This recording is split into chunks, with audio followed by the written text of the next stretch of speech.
दर्शकों को नमस्कार। हमारे इस नए वीडियो में आप सभी का स्वागत है। अगर आपने हमारे पुराने वीडियोस देखे होंगे तो हमने हमारे पुराने वीडियोस में पूरी तरह से प्रिपरेशन कैसे की जाती है।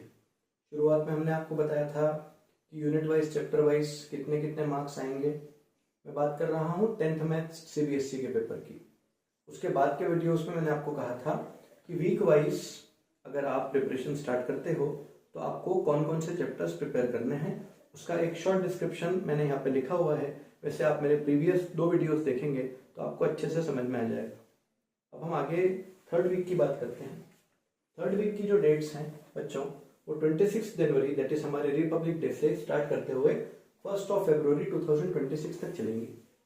इसमें आप देख सकते हैं कि आपको chapter number 7, chapter number 3, chapter number 5 और चैप्टर 8, 9 जो कि दोनों ट्रिग्नोमेट्री के हैं, इन 5 चैप्टर्स पे फोकस करना है।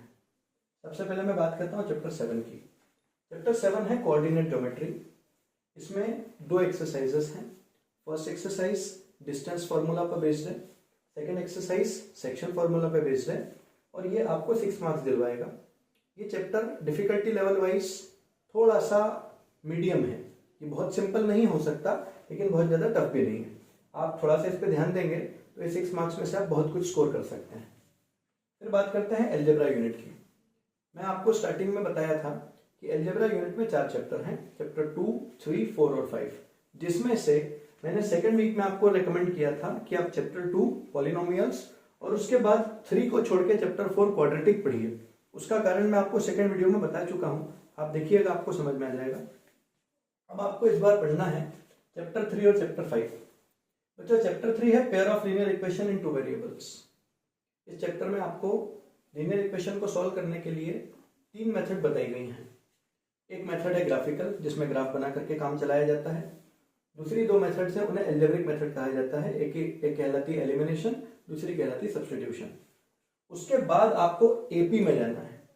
आपकी जानकारी के लिए एक बात मैं और बता दूं आपको, अगर आप डायरेक्टली एपी चैप्टर पढ़ने जाओगे बिना चैप्टर 3 और चैप्टर 4 को पढ़े हुए तो आपको आधा एपी समझ में नहीं आएगा, क्योंकि एपी चैप्टर में चैप्टर 3 जो लीनियर इक्वेशन इन 2 वेरिएबल है उस पे बेस्ड कुछ एक क्वेश्चंस मिलेंगे, जहां 2 इक्वेशंस बनेंगी। जिसको चैप्टर 3 नहीं आएगा उसको एपी में वो सीखने में दिक्कत होगी। और वैसे ही एपी की जो एक और एक्सरसाइज है लास्ट वाली, वहां पर क्वाड्रेटिक इक्वेशंस के कंसेप्ट कुछ क्वेश्चन में काम आएंगे। तो मैं फिर से एक बार दोहरा रहा हूं कि चैप्टर 5 को अगर ढंग से समझना है तो चैप्टर 3 और चैप्टर 4 को अच्छे से पढ़ना पड़ेगा। और सबसे लास्ट में आपको पढ़ना है ट्रिग्नोमेट्री।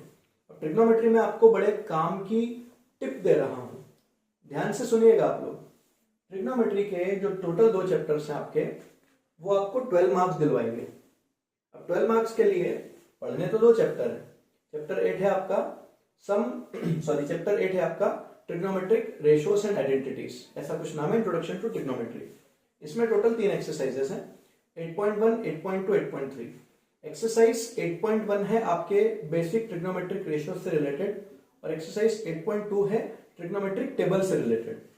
अगर आपने 8.1 और 8.2 को अच्छे से तैयार किया है तभी आप चैप्टर 9 जिसका नाम है सम एप्लीकेशंस ऑफ ट्रिग्नोमेट्री उसे ढंग से पढ़ पाओगे।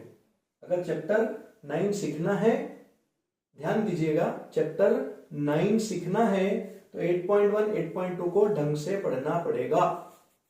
ठीक है, 8.3 थोड़ी सी एक्सेप्शनल है, आने वाले वीडियोस में मैं इसके बारे में बात करूंगा। इस वीडियो में अभी के लिए इतना ही।